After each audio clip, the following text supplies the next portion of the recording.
I was reading about that judge. People call him a saint. He'd take on inquests on behalf of refugees. It's a publicity stunt. The elusive I came by taggers are back to haunt the city's rich. Fight the system, remember? I really tried to be kind. But I had this rage that was so liberating, so empowering. A lot of surprises that they've kept under wraps. How is it to talk about? Is it quite tricky to talk about without It's quite tricky to talk about this film, so it'll be a very short interview, you'll be glad to hear. Of course. But I think audiences can be reassured that really it's sort of Paddington 3. Of course, yeah, just, slightly darker. Yeah, we'll just talk about the weather at the minute. Yeah, to be very British. Sound like that. No, I mean, there's so many things that I guess we can allude to, and there's sort of the overarching themes. But yeah, you're right. There's certain things which we just can't touch upon. Yeah. But hopefully, the fact that we're not touching upon certain stuff makes it enticing. People, yeah. But even the trailer, I was like, yeah, there's so much left. Like, Yeah, it so much doesn't. Yeah, don't know. yeah, exactly. Yeah. Yeah, I rewatched it afterwards and I was like, oh, so that's how they did that, and that was there, and that kind of stuff. Toby and Jay, we know, have a long history in the film, and we get little snippets of it. But before filming, did you guys work together to flesh out things they've done, how they got into this I Came By life and things like that? Yeah, 100%. Yeah, we started off on a sort of WhatsApp group chat through Babak and stuff, and just talking about just our backgrounds and stuff, and just really just pinpointing. I think because of course the characters have a background in graffiti writing as well, so it was important for us to kind of just work out how did they get into it, and how did they become friends as well. And I guess in the story, you find out how close Jay is to Toby's family, and also to Kelly as well. So I feel like both these these two friends, they're brothers. They've known each other for years and years basically. So.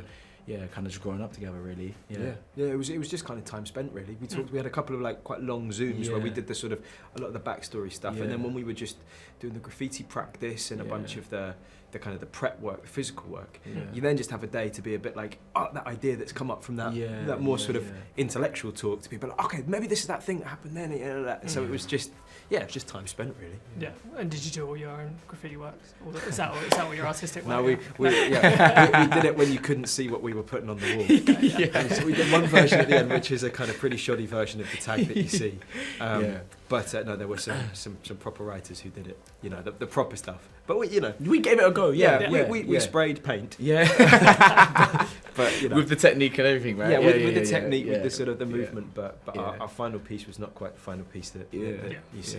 When it came to, obviously a lot of talk is about you playing a villain for the first time, pretty much a major villain. No. Was that wrong? Have you played villain? I mean, you say it's a villain, I don't know. Fair enough. I think was that nice part? bloke. Was that part of the appeal, playing this nice bloke and trying to get people to change their minds about him? Yeah, yes, it was, of course, because it was a nice departure from certain other characters I've been playing recently, and I thought it was time that the truth came out, really. So it was nice to play something closer to home. Yeah, definitely. And when it comes to approaching something like that and trying to, as you say, change people's minds about him, do you have to find the empathy with him, don't you? You can't just view him as... Yeah, it really came down to talking to Babak Anvari, the director and co-writer of the script, to really just try and understand quite how twisted he is as a person. And I found out quite quickly he's very twisted and therefore entirely credible. And so I based the entire performance on Babak, apart from I didn't have a bottle of beer in my hand. In this, you're going up against two absolute icons of British TV and movie, and Kelly MacDonald and Hugh Bonneville, but especially Hugh Bonneville, everyone's favourite uncle. I was talking to Babak, and all of a sudden he's this complete wrong and no redeemable features whatsoever. How was that on set? Did you have to have disconnect between, this is Hugh from Downton, it's just a terrible person? Well, no, we sort of just stayed in it with set. I mean, kind of aware of, you're watching the transformation that he was making in his performance and marvelling at it. But also it's helpful just to sort of keep it within the world of the story and kind of not too much be outside of because of course if you're outside of it in the doing of it, you're seeing him as the characters he's played before. But in sort of almost in hindsight and also in the prep for it, you think, wow, this is a whole new side to Hugh as an actor, and I think he just absolutely smashed it. And that's the thing; it just goes to show how he really was present with it, basically, And I've seen bits of Hugh's work before, but not everything. So it was quite nice that I didn't have that sort of past past work in my head. I just, what he presented on the day was what I took in. I received it. I was like, wow, like he's really phenomenal in what he does. Mm-hmm. And this, as I say, it goes to dark places. Was that quite difficult to switch off of after filming, or are you both quite good at separating out? Yeah, I mean, yeah, I think definitely something with like me and George shares. Like we definitely we're ready to kind of go, like just get stuck and go there. Like even some of the scenes that we were doing, there's bits between Jay and Toby. Some sort of disagreements and stuff, and it's amazing working with George where we're both on the same page with it basically. So we really those scenes really came alive basically. But definitely I feel for me anyway, I tend to sort of decompress and just allow myself to disconnect away from, a lot of the things that anyway Jay was going through was quite emotional actually. Yeah. Jay's got so much going. Yeah. And for myself it was a kind of mixture. It was short, sharp shoot. So Toby's kind of so wired as a character that doing those scenes and kind of going at it in the way that we did kind of leaves you with a buzz, which I sort of found I like to kind of almost hold on to a wee bit going back. I mean, probably wouldn't be too sustainable, but it was nice to kind of keep a toe in it all the time. Yeah. I suppose just trying to reconcile the fact that this is a pillar of the establishment who's corrupt in whatever way you want to put it. Was of course at first you think that couldn't possibly be true, but then you just look at the state of our society and you realise that actually the establishment is pretty corrupt. So it wasn't too far from the truth. But joking aside, I think that the way that Babak has woven this tapestry of a sort of a London that is, on the one hand, full of the establishment going about its ways and living its daily life, knowing that it can get away with murder, so to speak, and then the other side of society, the disaffected youth, trying to find their way, trying to express their dissatisfaction, but not really knowing how to express it beyond tagging someone's walls with a load of spray paint. And they feel ill-equipped, they feel helpless about how to change society or do something better, how to better themselves. So I think Babak's very, in the cloak of a film noir thriller setting, he's actually asking some interesting questions about the way we live. Yeah, definitely. That whole thing about the haves and the have-nots obviously runs through this whole film. Obviously, it's always an everlasting thing in society, but does it feel like now, actually, this is the right time for this kind of film to come out? Because obviously it's all over the press again right now. It's really interesting, the timing of things. When projects come out, they suddenly take on a new significance. I did a film a couple of years ago called To Olivia, all about Roald Dahl, and it came out just during the pandemic and just as the vaccines were beginning to roll out, and it was about losing Roald Dahl and his wife losing their child to measles before there was an efficient vaccine.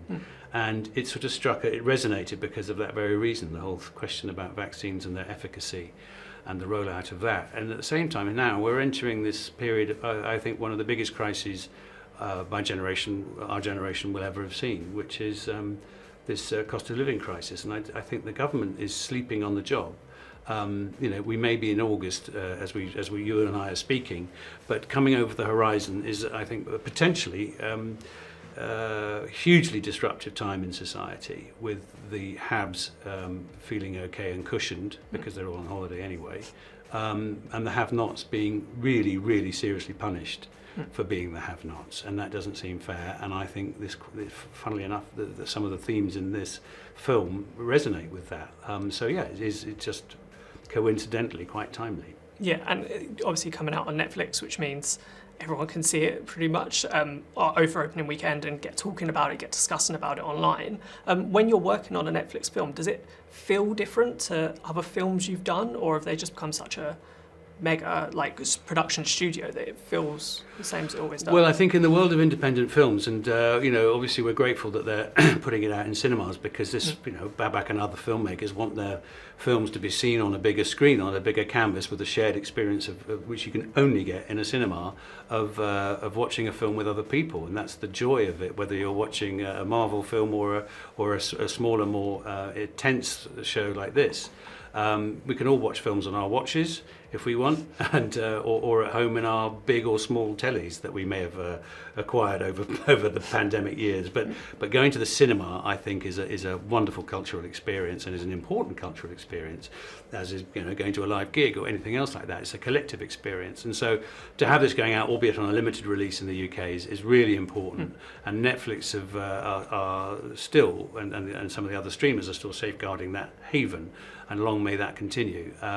Otherwise, we will all end up, as I say, just sort of watching them on our watches and being dictated to by strange algorithms.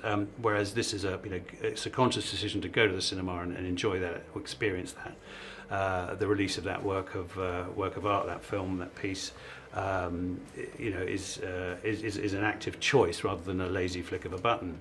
So that, in that regard, I think Netflix have been great in helping independent cinema.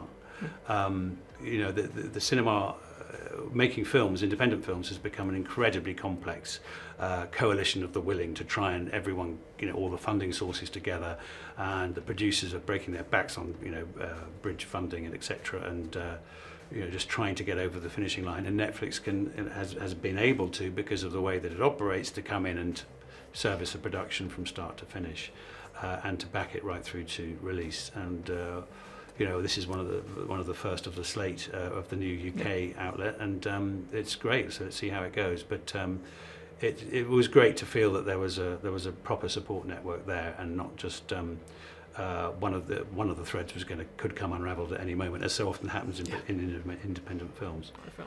Yeah, Totally. we was discussing it. Yeah, I think so. Like as you mentioned, some of the themes that it touches on, and just where the characters go.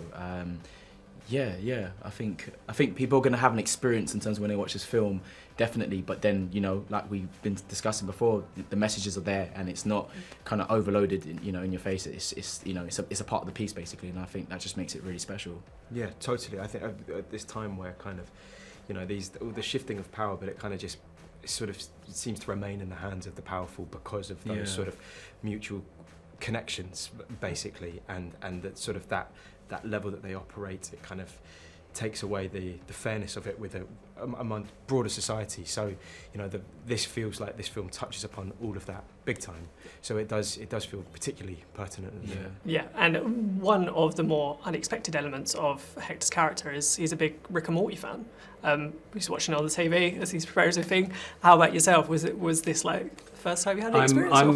It was actually. Yeah. I'm a little tamer than that. I'm sort of Family Guy. That's my level. Fair enough. Maybe you'll get into it afterwards. Just finally, I feel like I can't talk to you without talking about Person 3, which hopefully is being filming next year. Can you tease literally anything about it, or are you sworn to secrecy about it? Well, I haven't seen the finished script yet, and indeed I don't know if it's going ahead. But I think the clue is in the title, Paddington in Peru. Yeah. So that's all I know. Nice little trip to Peru on the hands, maybe. You never know. Who knows?